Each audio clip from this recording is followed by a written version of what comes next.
The Berlin Wall was a barrier that divided Berlin from 1961 to 1989. Constructed by the German Democratic Republic, starting on 13 August 1961. The wall completely cut off West Berlin from surrounding East Germany and from East Berlin until it was opened in November 1989. Its demolition officially began on 13 June 1990 and was completed in 1992. The barrier included guard towers placed along large concrete walls, which circumscribed a wide area that contained anti-vehicle trenches, Feuerwehr beds, and other defenses. The Eastern Bloc claimed that the wall was erected to protect its population from fascist elements conspiring to prevent the will of the people in building a socialist state in East Germany. In practice, the wall served to prevent the massive emigration and defection that had marked East Germany and the Communist Eastern Bloc during the post-World War II period. The Berlin Wall was officially referred to as the Anti-Fascist Protective Wall by GDR authorities, implying that the NATO countries and West Germany in particular were fascists by GDR propaganda. The West Berlin city government sometimes referred to it as the Wall of Shame, a term coined by Mayor Willy Brandt, while condemning the wall's restriction on freedom of movement, along with the separate and much longer inner German border, which demarcated the border between East and West Germany. It came to symbolize the Iron Curtain that separated Western Europe and the Eastern Bloc during the Cold War. Before the wall's erection, 3.5 million East Germans circumvented Eastern Bloc emigration restrictions and defected from the GDR, many by crossing over the border from East Berlin into West Berlin, from which they could then travel to West Germany and other Western European countries. Between 1961 and 1989, the wall prevented almost all such emigration. During this period, around 5,000 people attempted to escape over the wall, with an estimated death toll ranging from 136 to more than 200 in and around Berlin. In 1989, a series of radical political changes occurred in the Eastern Bloc, associated with the liberalization of the Eastern Bloc's authoritarian systems and the erosion of political power in the pro-Soviet governments in nearby Poland and Hungary. After several weeks of civil unrest, the East German government announced on 9 November 1989 that all GDR citizens could visit West Germany and West Berlin. Crowds of East Germans crossed and climbed onto the wall, joined by West Germans on the other side in a celebratory atmosphere. Over the next few weeks, euphoric people and souvenir hunters chipped away parts of the wall. The government later used industrial equipment to remove most of what was left. Contrary to popular belief, the wall's actual demolition did not begin until the summer of 1990 and was not completed until 1992. The fall of the Berlin Wall paved the way for German reunification, which was formally concluded on 3 October 1990. Background: post-war Germany. After the end of World War II in Europe, what remained of pre-war Germany west of the Oder-Neisse line was divided into 4 occupation zones, each one controlled by one of the 4 occupying Allied powers: the United States, the United Kingdom, France and the Soviet Union.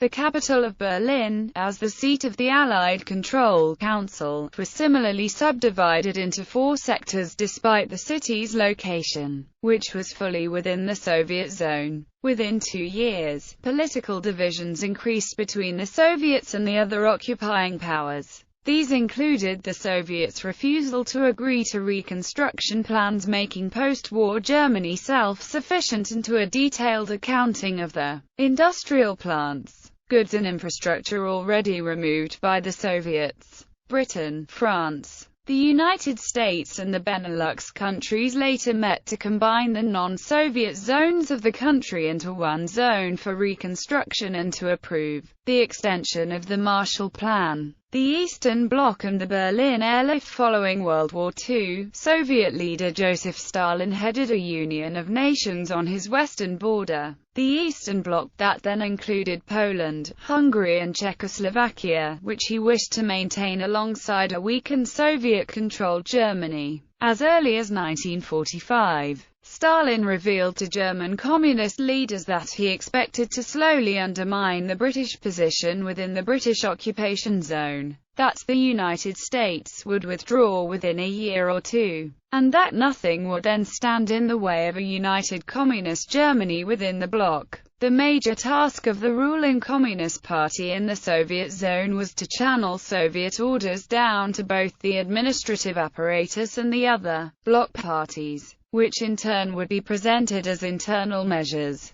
Property and industry was nationalized in the East German zone. If statements or decisions deviated from the described line, reprimands and punishment would ensue, such as imprisonment, torture and even death. Indoctrination of Marxism-Leninism became a compulsory part of school curricula, sending professors and students fleeing to the West. The East Germans created an elaborate political police apparatus that kept the population under close surveillance, including Soviet SMERSH secret police. In 1948, following disagreements regarding reconstruction and a new German currency, Stalin instituted the Berlin blockade, preventing food, materials and supplies from arriving in West Berlin. The United States, Britain, France, Canada, Australia, New Zealand and several other countries began a massive airlift, supplying West Berlin with food and other supplies. The Soviets mounted a public relations campaign against the Western policy change. Communists attempted to disrupt the elections of 1948, preceding large losses therein, while 300,000 Berliners demonstrated for the international airlift to continue. In May 1949, Stalin lifted the blockade, permitting the resumption of Western shipments to Berlin. The German Democratic Republic was declared on 7 October 1949. By a secret treaty, the Soviet Ministry of Foreign Affairs accorded the East German state administrative authority, but not autonomy. The Soviets penetrated East German administrative, military and secret police structures and had full control. East Germany differed from West Germany, which developed into a Western capitalist country with a social market economy and a democratic parliamentary government. Continual economic growth starting in the 1950s fueled the 20-year economic miracle. As West Germany's economy grew, and its standard of living steadily improved, many East Germans wanted to move to West Germany. Emigration westward in the early 1950s after the Soviet occupation of Eastern Europe at the end of World War II. The majority of those living in the newly acquired areas of the Eastern Bloc aspired to independence and wanted the Soviets to leave, taking advantage of the zonal border between occupied zones in Germany. The number of GDR citizens moving to West Germany totaled 187,000 in 1950, 165,000 in 1951, 182,000 in 1952, and 331,000 in 1953. One reason for the sharp 1953 increase was fear of potential further Sovietization. Given the increasingly paranoid actions of Joseph Stalin in late 1952 and early 1953, 226,000 had fled in just the first 6 months of 1953. Erection of the inner German border. By the early 1950s, the Soviet approach to controlling national movement, restricting emigration, was emulated by most of the rest of the Eastern Bloc, including East Germany. The restrictions presented a quandary for some Eastern Bloc states, which had been more economically advanced and open than the Soviet Union, such that crossing borders seemed more natural, especially where no prior border existed between East and West Germany.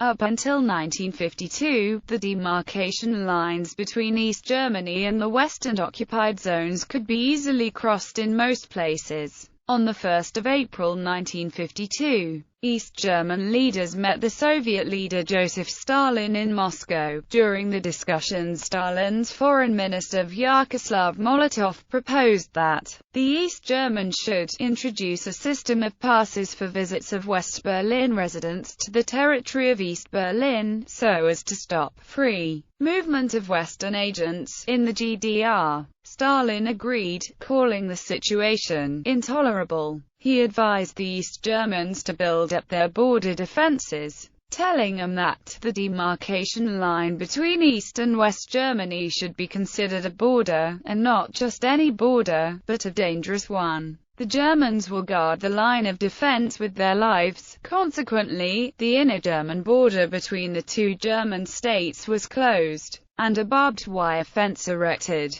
The border between the western and eastern sectors of Berlin, however, remained open. Although traffic between the Soviet and the western sectors was somewhat restricted, this resulted in Berlin becoming a magnet for East Germans desperate to escape life in the GDR, and also a flashpoint for tension between the United States and the Soviet Union. In 1955, the Soviets gave East Germany authority over civilian movement in Berlin, passing control to a regime not recognized in the West. Initially, East Germany granted visits to allow its residents access to West Germany. However, following the defection of large numbers of East Germans under this regime, the new East German state legally restricted virtually all travel to the West in 1956. Soviet East German ambassador Mikhail Pavukin observed that the presence in Berlin of an open and essentially uncontrolled border between the socialist and capitalist worlds unwittingly prompts the population to make a comparison between both parts of the city, which unfortunately does not always turn out in favor of the democratic East Berlin. The Berlin emigration loophole with the closing of the inner German border. Officially in 1952,